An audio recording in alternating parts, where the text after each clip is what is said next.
All of his co-workers were gone. What could it mean? Stanley decided to go to the meeting room. Perhaps he had simply missed a memo.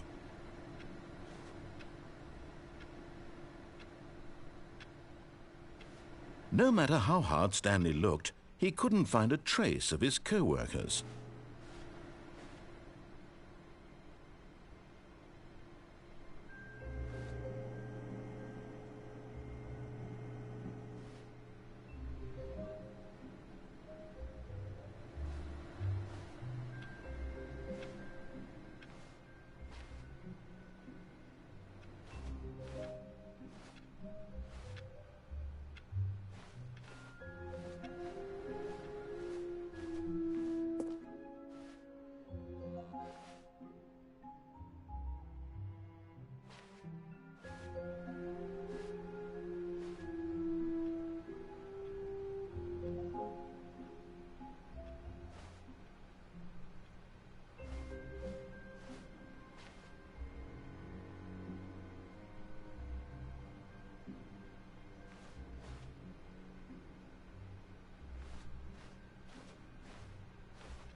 When Stanley came to a set of 2 open doors, he entered the door on his left.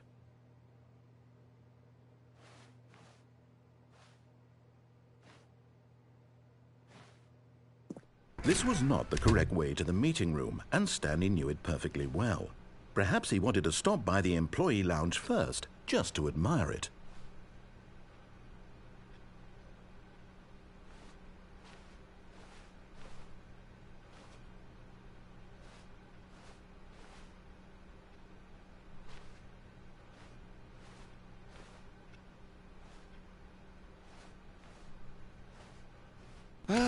Yes, truly a room worth admiring. It had really been worth the detour after all, just to spend a few moments here in this immaculate, beautifully constructed room. Stanley simply stood here, drinking it all in.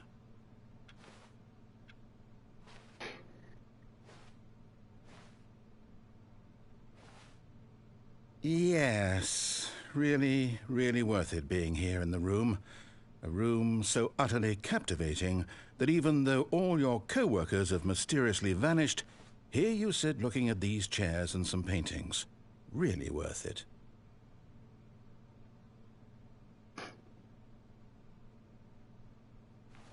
At this point, Stanley's obsession with this room bordered on creepy and reflected poorly on his overall personality. It's possible that this is why everyone left.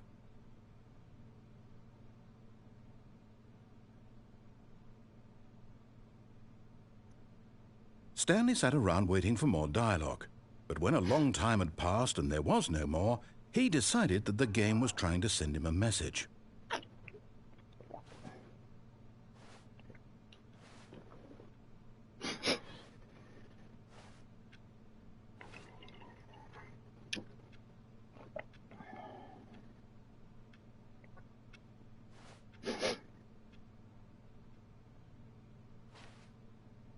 But at last, he'd had enough of the amazing room and took the first open door on his left to get back to business.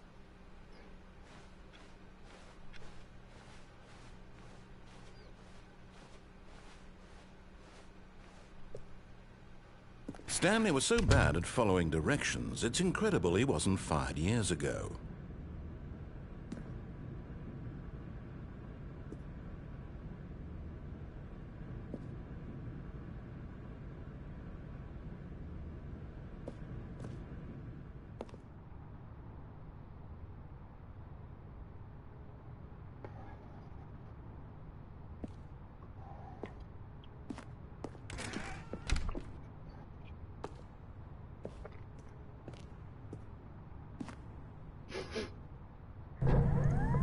Look, Stanley, I think perhaps we've gotten off on the wrong foot here.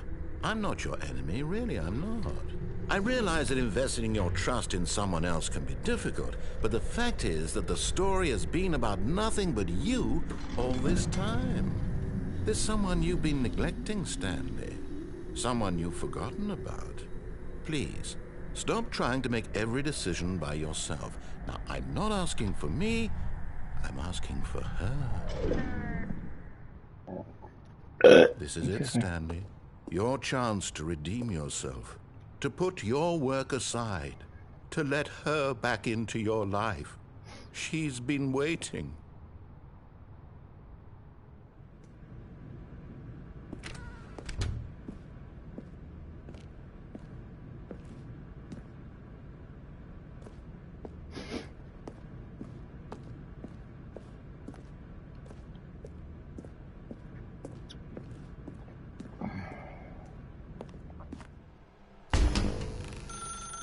That's her, Stanley.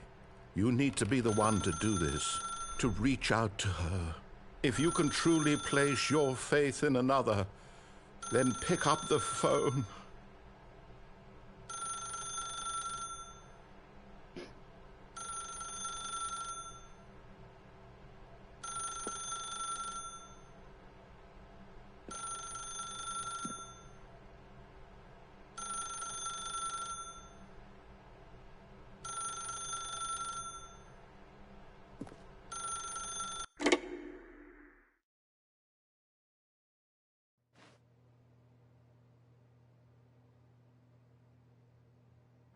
Is that you? Hold on, sweetie. Sorry to keep you waiting. I'm just pulling the bread out of the oven. All right. Okay, there we go. All right, now, I want you to come in and tell me all about your day. Gotcha. Oh, come on. Did you actually think you had a loving wife who'd want to commit their life to you? I'm trying to make a point here, Stanley. I'm trying to get you to see something. Come inside. Let me show you what's really going on here.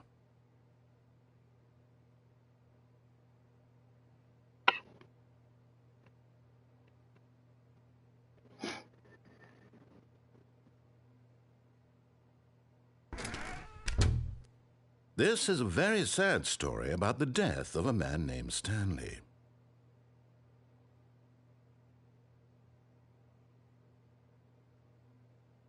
Stanley is quite a boring fellow.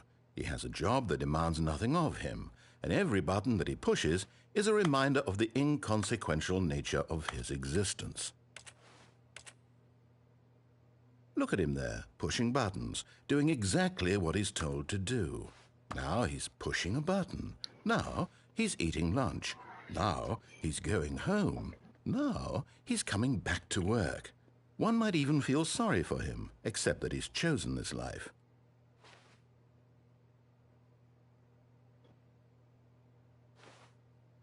But in his mind, he can go on fantastic adventures. From behind his desk, Stanley dreamed of wild expeditions into the unknown, fantastic discoveries of new lands. It was wonderful. And each day that he returned to work was a reminder that none of it would ever happen to him. And so he began to fantasize about his own job. First, he imagined that one day while at work, he stepped up from his desk to realize that all of his co-workers, his boss, everyone in the building had suddenly vanished off the face of the earth. The thought excited him terribly.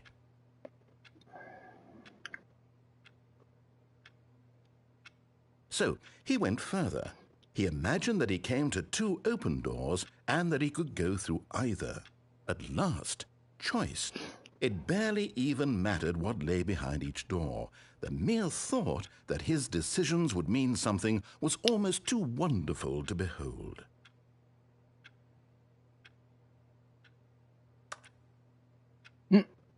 As he wandered through this fantasy world, he began to fill it with many possible paths and destinations. Down one path lay an enormous round room with monitors and mind controls. And down another was a yellow line that weaved in many directions. And down another was a game with a baby. And he called it The Stanley Parable.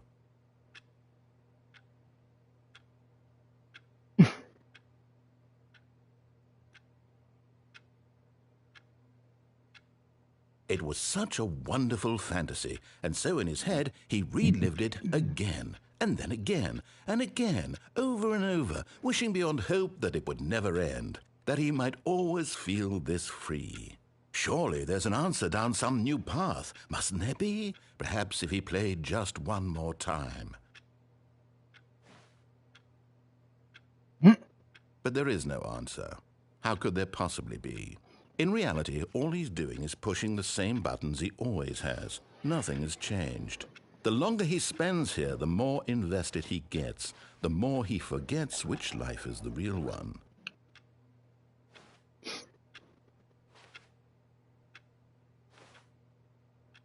And I'm trying to tell him this, that in this world he can never be anything but an observer, that as long as he remains here, he's slowly killing himself. But he won't listen to me. He won't stop. Here, watch this. Stanley, the next time the screen asks you to push a button, do not do it.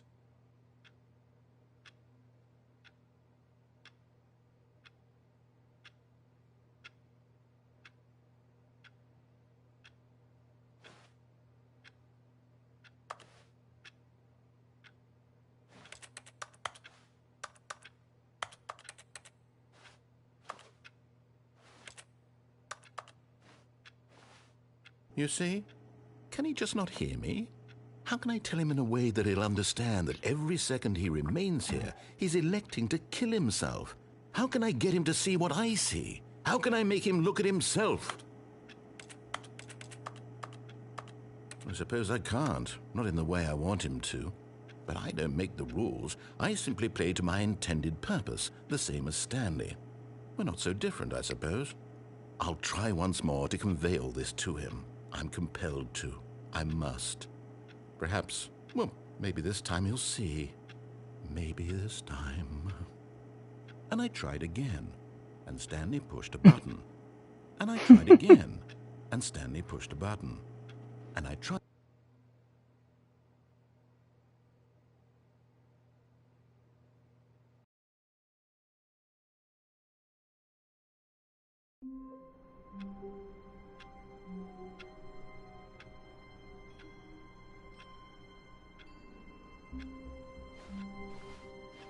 All of his co-workers were gone. What could it mean? Stanley decided to go to the meeting room. Perhaps he had simply missed a memo. No matter how hard Stanley looked, he couldn't find a trace of his co-workers. You know, the whole thing that you went through just now? I hadn't seen any of that. This is the first time I see that. The confusion and the chaos all seemed to melt away as Stanley embraced the bucket.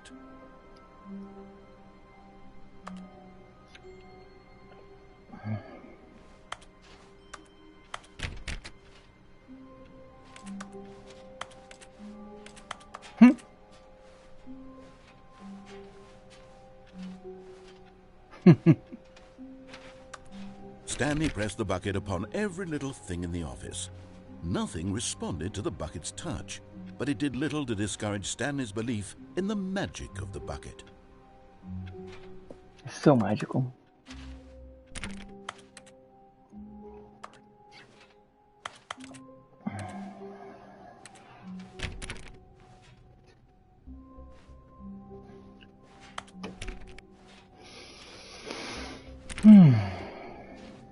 Stanley clutched the bucket tightly to his chest and entered the door on his left.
good luck.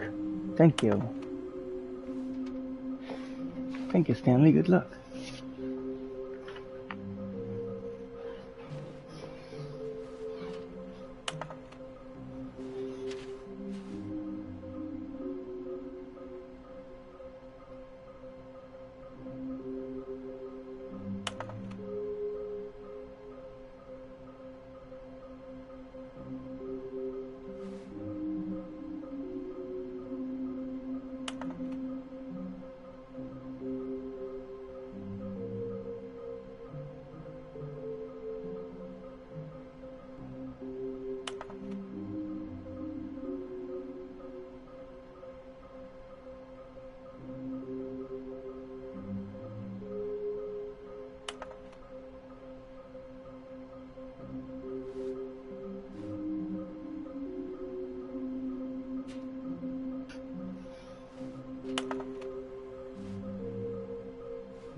Did you try the demo for Resident Evil on the Switch?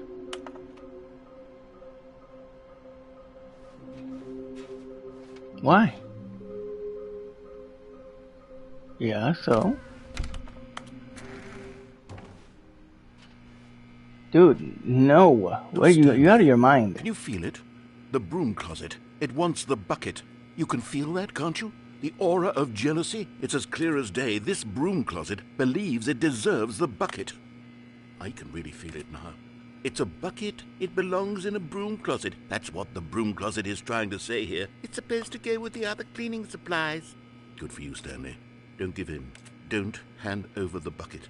I know how hard it must be, given the pressure that the broom closet is putting on your shoulders right now, but you have to be strong. This is your bucket. This is your companion and lifelong friend. You can't hand it over. Oh, no. We're getting into name-calling now, it seems. Is this how low the broom closet has sunk, that it has to resort to this stream of petty insults simply in order to get you to hand over the bucket? Stanley, I never liked this broom closet for a variety of reasons, but even this is worse than I had imagined. And wait, now the broom closet has the gall to imply that you and the bucket are not truly deep and lasting friends? That your relationship is purely superficial and convenient? That your life is so banal and meaningless that you'd feel the same sort of kinship towards any inanimate object which happened to lay in your path in an even partially enticing manner? Well, I never. Go on, Stanley. Lay into it. Really tell the broom closet off for its demeaning comments. Expand on the wide variety of experiences you and the bucket have shared together. Go through each of them point by point. Share your journal entries detailing the rich emotional landscape of your feelings for the bucket as they have changed and evolved over the years. Let him have it.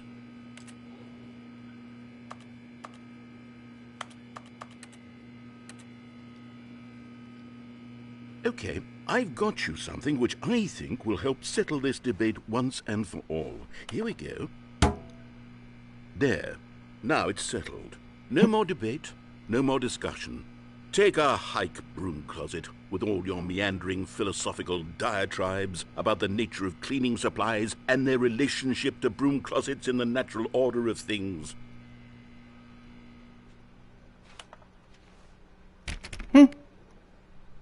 All right, I've got a second sticker back here, and I'm going to slap it on as well because I think it's appropriate. You see? I feel that it works because the sticker is also a bucket.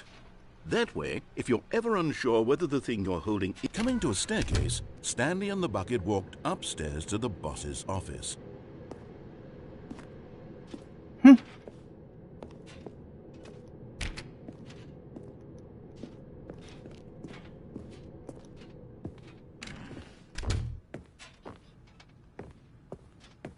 Stepping into his manager's office, Stanley was once again stunned to discover not an indication of any human life. Crushed by the weight of this revelation, Stanley may have broken down into an emotional dumpster fire if not for the soothing presence of the bucket. Even now, in his darkest of hours, did the bucket's warmth and guiding light pierce the dark clouds of confusion and chaos. It would be with him always. The bucket would, and he knew it. The two of them were inseparable. At this point, Stanley was so absorbed in the tender spiritual connection he shared with the bucket that he didn't notice the keypad behind the boss's desk. Nor in his bliss of simply being near the bucket did he have any notion that the PIN number for the keypad was 2845.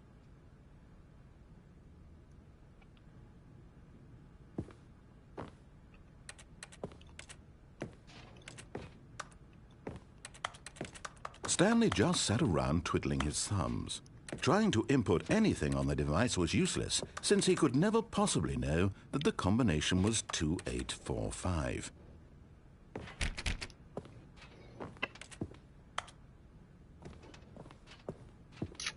"2845.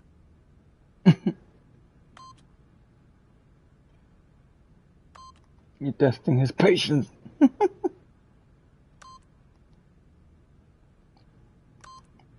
But Stanley guessed the correct code by sheer luck.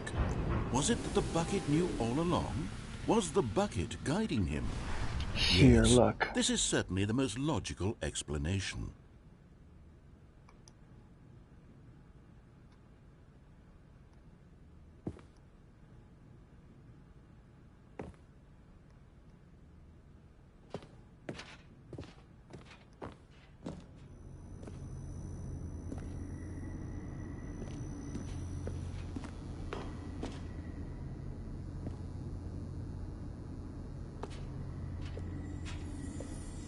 Okay, I'm going back to the name of these little Stanley figurines, and now I'm torn between Stanlerines and Figlies. What do you think, Stanley?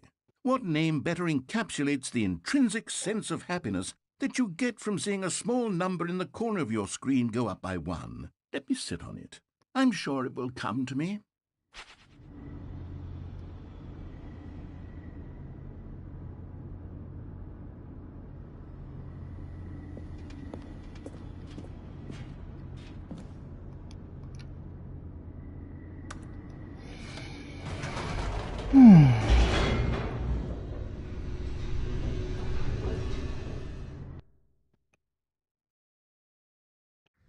The elevator raced downward, plummeting towards an unknown fate. It would be all Stanley could do to keep himself together, if not for the bucket. Soothing him, comforting him, reassuring that in this darkest moment of uncertainty, he would be all right. The bucket is here for you, Stanley. Everything will be fine.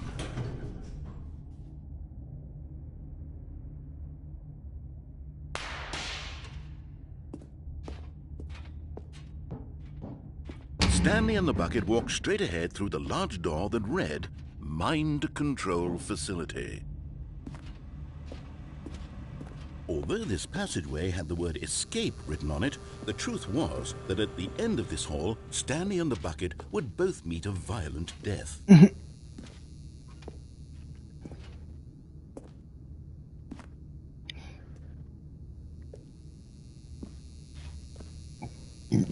Excuse me.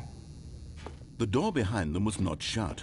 Stanley and the bucket still had every opportunity to turn around and get back on track. At this point, Stanley and the bucket were knowingly walking forward into a very painful death for each of them.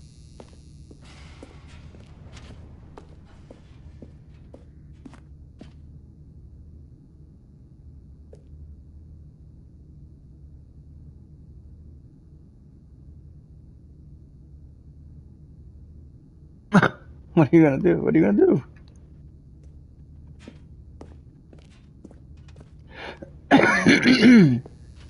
What's that?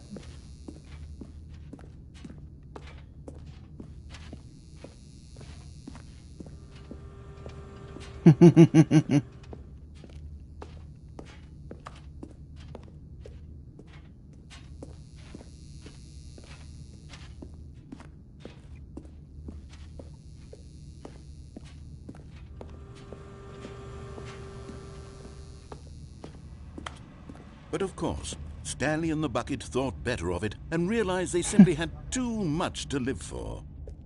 The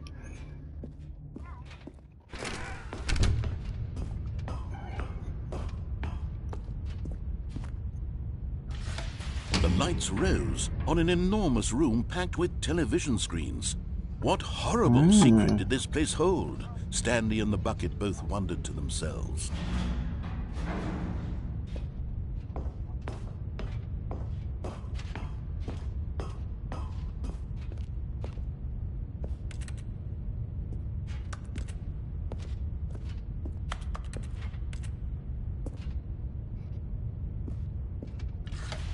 The monitors jumped to life, and Stanley nearly dropped the bucket in shock.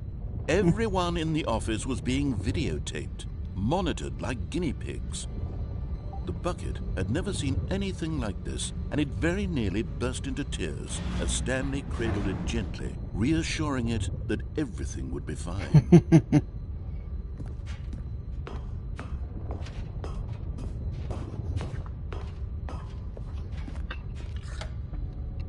Was the bucket under the mind control facility's influence as well?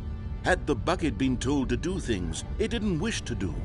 What kinds of things does a bucket want to do or not want to do in the first place? These questions raced furiously in Stanley's feeble mind.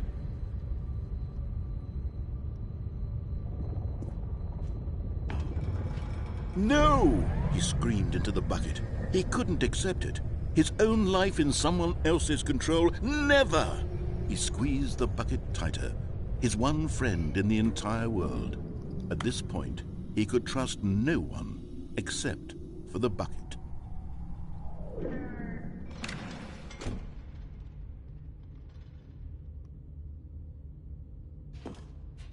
But here was the proof. The heart of the operation. Controls labeled with emotions, happy, or sad, or content. Walking, eating, working, all of it monitored and commanded from this very place. And as the cold reality of his past began to sink in, Stanley decided that this machinery would never again exert its terrible power over another human life. For he and the bucket would dismantle the controls for good. Two best friends, Stanley and the bucket, up against the world. They high-fived in a really cool way, and the bucket made a sassy comment about taking down the system.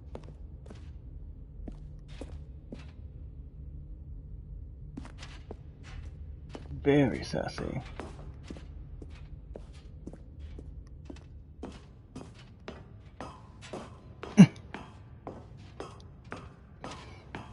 Taking down the system. When at last they came to the source of the room's power, Stanley and the bucket knew it was their obligation to put an end to this horrible place and to everything it stood for.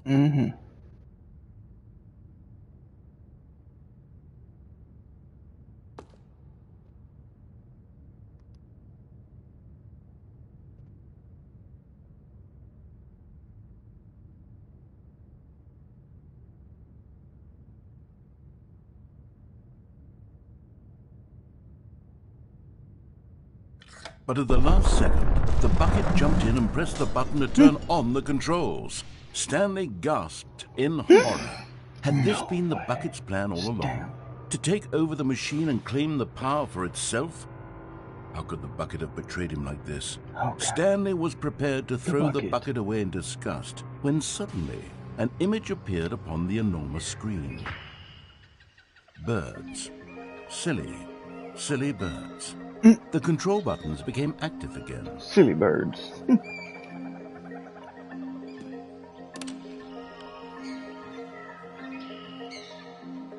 Stanley flipped through one video of silly birds after another, and then it dawned on him. This wasn't a mind control facility at all. It was a facility for monitoring and surveilling silly birds all over the world. The mind controls were only a facade to disguise its true intentions. Had the bucket known this all along? Stanley marveled at the metal genius in his hands, the one who had pointed him towards this incredible discovery. Stanley and the bucket never found freedom because they spent the rest of their lives here in this place. What are you playing? Live streams of the silliest birds imaginable. Of all the possible paths his life could have taken, this one was surely the best. And Stanley was happy.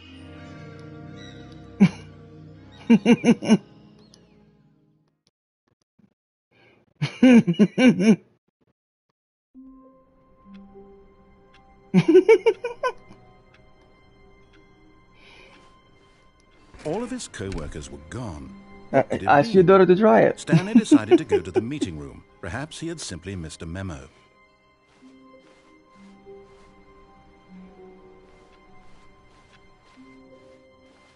But don't tell her what's going on and let her play it. When Stanley came to a set of 2 open doors, he entered the door on his left.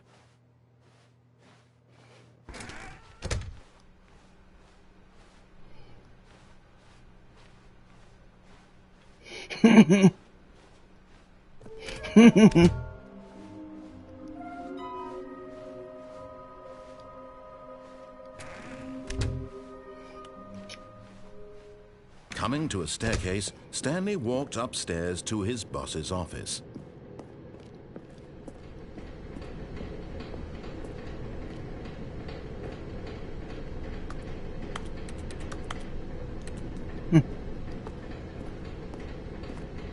But Stanley just couldn't do it. He considered the possibility of facing his boss. Admitting he had left his post during work hours, he might be fired for that. And in such a competitive economy, why had he taken that risk? All because he believed everyone had vanished? His boss would think he was crazy. And then something occurred to Stanley. Maybe, he thought to himself, maybe I am crazy. All of my co-workers blinking mysteriously out of existence in a single moment for no reason at all? None of it made any logical sense. And as Stanley pondered this, he began to make other strange observations. For example, why couldn't he see his feet when he looked down? Why did doors close automatically behind him wherever he went? And for that matter, these rooms were starting to look pretty familiar. Were they simply repeating? No, Stanley said to himself, this is all too strange. This can't be real. And at last, he came to the conclusion that had been on the tip of his tongue. He just hadn't found the words for it. I'm dreaming, he yelled. This is all a dream. Oh, what a relief Stanley felt to have finally found an answer, an explanation. His co-workers weren't actually gone. He wasn't going to lose his job. He wasn't crazy after all. And he thought to himself, I suppose I'll wake up soon. I'll have to go back to my boring real-life job pushing buttons. I may as well enjoy this while I'm still lucid. So, he imagined himself flying and began to gently float above the ground. Then he imagined himself soaring through space on a magical starfield, and it too appeared. It was so much fun, and Stanley marveled that he had still not woken up. How was he remaining so lucid? And then perhaps the strangest question of them all entered Stanley's head. One he was amazed he hadn't asked himself sooner. Why is there a voice in my head dictating everything that I'm doing and thinking? Now the voice was describing itself being considered by Stanley, who found it particularly strange. I'm dreaming about a voice describing me, thinking about how it's describing my thoughts, he thought. And while he thought it all very odd and wondered if this voice spoke to all people in their dreams, the truth was that, of course, this was not a dream. How could it be? Was Stanley simply deceiving himself, believing that if he's asleep, he doesn't have to take responsibility for himself? Stanley is as awake right now as he's ever been in his life. Now, hearing the voice speak these words was quite a shock to Stanley. After all, he knew for certain, beyond a doubt, that this was in fact a dream. Did the voice not see him float and make the magical stars just a moment ago? How else would the voice explain all that? This voice was a part of himself too. Surely, if he could just... He would prove it. He would prove that he was in control, that this was a dream. So he closed his eyes gently, and he invited himself to wake up. He felt the cool weight of the blanket on his skin, the press of the mattress on his back, the fresh air of a world outside this one. Let me wake up, he thought to himself. I'm through with this dream. I wish it to be over. Let me go back to my job. Let me continue pushing the buttons. Please, it's all I want. I want my apartment and my wife and my job All I want is my life exactly the way it's always been. My life is normal. I am normal. Everything will be fine. I am okay.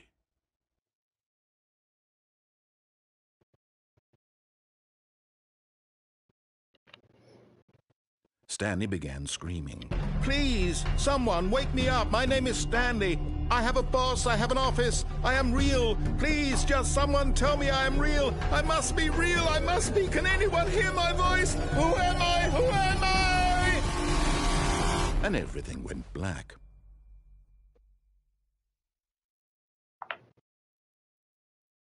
This is the story of a woman named Mariella.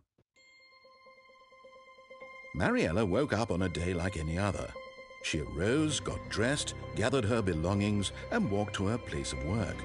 But on this particular day, her walk was interrupted by the body of a man who had stumbled through town talking and screaming to himself, and then collapsed dead on the sidewalk. And although she would soon turn to go call for an ambulance, for just a few brief moments she considered the strange man. He was obviously crazy, this much she knew. Everyone knows what crazy people look like. And in that moment, she thought to herself how lucky she was to be normal. Everyone knows what crazy people look like. I am in control of my mind. I know what is real and what isn't. It was comforting to think this, and in a certain way, seeing this man made her feel better. But then she remembered the meeting she had scheduled for that day. The very important people whose impressions of her would affect her career, and by extension, the rest of her life. She had no time for this, so it was only a moment that she stood there, staring down at the body. And then she turned and ran.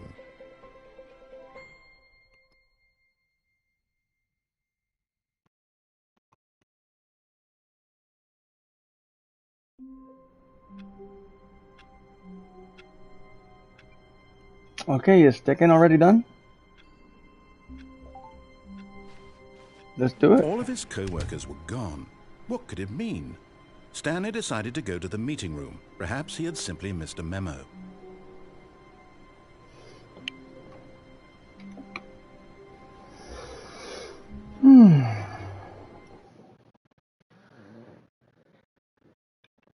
You know it.